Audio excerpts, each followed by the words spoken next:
If at first you don't succeed, try again. Rogue Legacy 2. I have sunk nearly 300 hours into this game. I am very susceptible to well-constructed roguelikes and Rogue Legacy kind of games. Hades hooked me similarly. Anything where it's like, oh, dang, I lost. All right, one more time. And especially, the games where like initially, one more time means 5 to 10 minutes, but then you start going for longer runs, and suddenly one more time means half an hour, over an hour. And it's like, oh, crap, where'd the day go?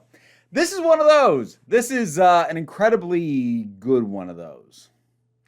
I do kind of favor the Rogue Legacy model over the strict roguelike model because you do earn... there is a pure roguelike mode, which I have tried and have not gotten very far in. But you can upgrade things about your character, more health, do more damage, more capacity to be able to get certain upgrades throughout the run, et cetera, et cetera. It's pretty customizable in terms of how strong you want to make yourself, and then if it starts to feel too easy, there are ways to up the difficulty of it.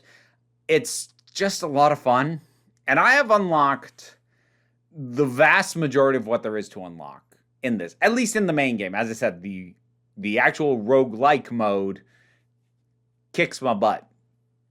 Theming on this is a little bit cartoonish in terms of the art style, which I actually like.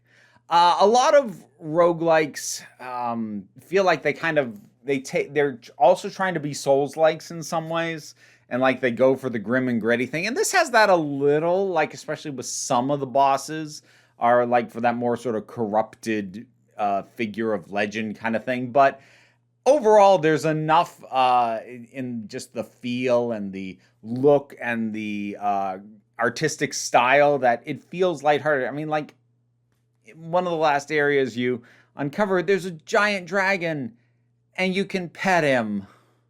This thing never loses its sense of whimsy, even as the actual narrative, if you pay attention to it, which I only half did, is trying to be a bit like darker and more serious. I'm not sure why. It's not really to the detriment. It's not like you have to engage with that stuff. But the first thing that's really fun about this is just unlocking more stuff, especially early on, unlocking more classes to play as, trying them out, realizing what ones you're good with. I am awesome with the chef, especially when he's equipped with the spoon. I kick so much butt with him. Never really got a handle on the bard. The bard, even with the electric guitar, he's tricky, doesn't work for me.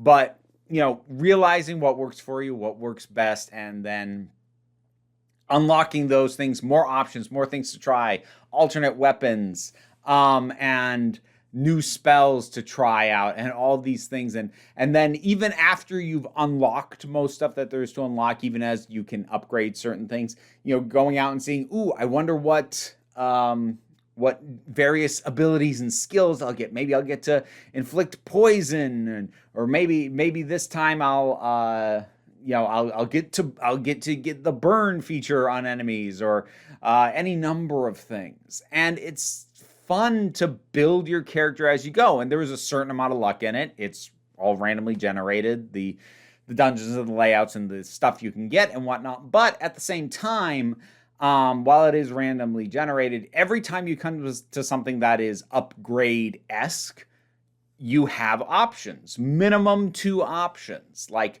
okay, here are your choices. Do you want this or do you want this? And like, they're random out of the pool of possibilities, but you go, oh, I'll take that one.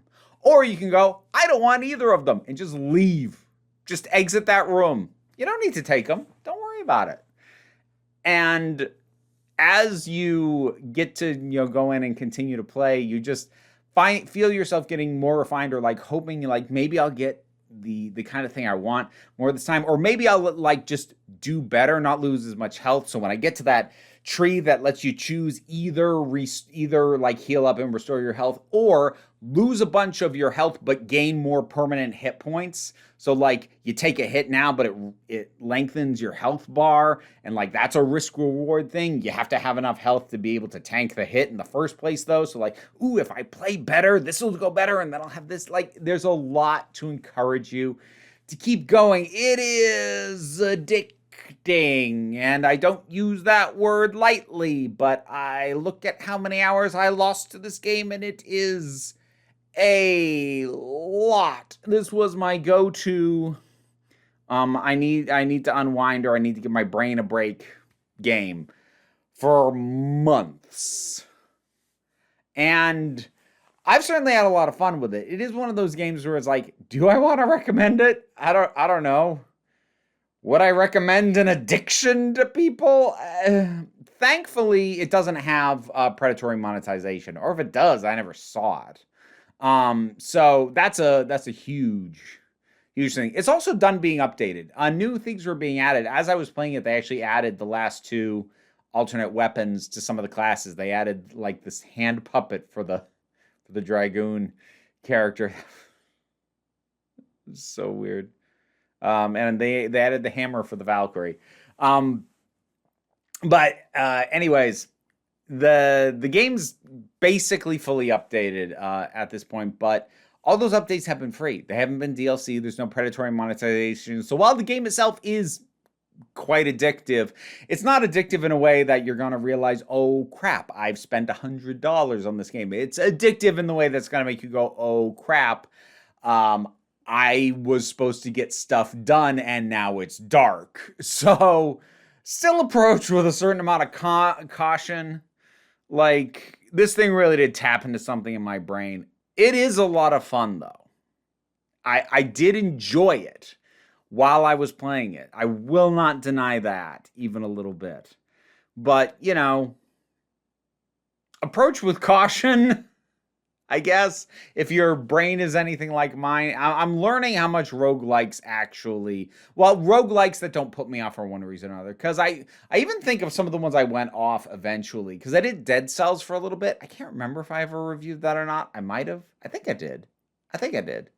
But in any case, you know, eventually, like, the level of randomization in that, and particularly when it came to being concerned that I might not, you know, get a starting weapon that I even liked, that I was kind of like, with that after a while. But when I was playing it, I was playing it a lot. And at time of recording, I've started playing Have a Nice Death, which is also a roguelike.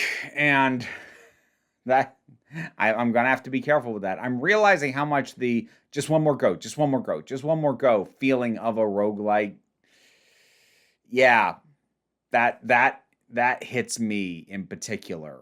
And I got to be careful about that. I really got to be careful not to take up any of them that have any kind of questionable monetization. But even the ones that don't, I just got to be careful about how much time I lose. Anyways, Rogue Legacy 2. Did you ever play this one? What'd you think about it? Whatever your thoughts are, drop something down in the comments. Let's talk about it. Patreon pays the bills. I played this one on Twitch. Follow me on there. There's a link for that in the description. But don't worry too much about any of that. Like, share, subscribe. They help out. But ultimately, you know, we take a relaxed attitude around here. So you can come on back next time you need a break. A special thanks to my highest supporting patrons, Robin Moore, Zubin Lutfula, Tarak, the thing that goes doink in the anime, Ruth, Oliver B., Solitary Pictures, Ulrich Bogdan, Melinda Walters, Jen, Auntie Kate 808, Becky Sparks, Pranabulax the Poodle, Robin Powell, Tracy Scrabbit, Angry Casperl, Adam R.D.L. Taylor, Dave Hall, and Rosalind Bennett. You'll see a bunch of other names down there as well. There's plenty of things to get on the Patreon, and yeah, you can hear me attempt to say your name without embarrassing myself. Check out the rewards, and thank you for everyone who supports this.